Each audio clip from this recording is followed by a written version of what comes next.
मत समझो हमने बुला दिया, मत समझो हमने बुला दिया, ये मिट्टी तुमको प्यारी थी, ये मिट्टी तुमको प्यारी थी, समझो मिट्टी।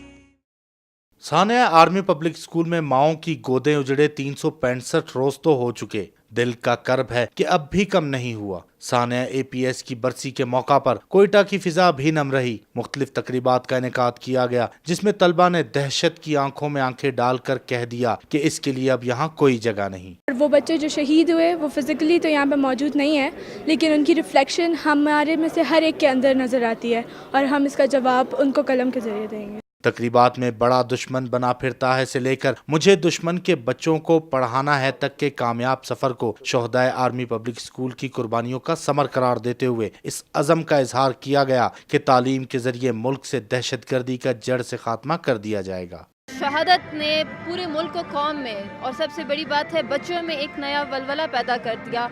अब हमारे बच्चे बहुत निडर हो गए हैं, वो बहादुर हो चुके हैं और अब एक छोटा 5 साल का बच्चा भी इस तरह की बुज़दिल दहशतगर्दी का सामना करने से घबराता नहीं। स्कूल के तलबा ने टैबलो, नगमों और तकारीर से शोहदा की कुर्बानियों को खिराज अकीदत पेश किया तो इस मौका पर हर आंख पुरनम हो गई। शुरका ने 16 दिसंबर को वहशत की नाकामी और कलम की कामयाबी का दिन करार दिया। कैमरामैन जमील कासी के साथ रिजवान सईद, कैपिटल TV, कोयटा।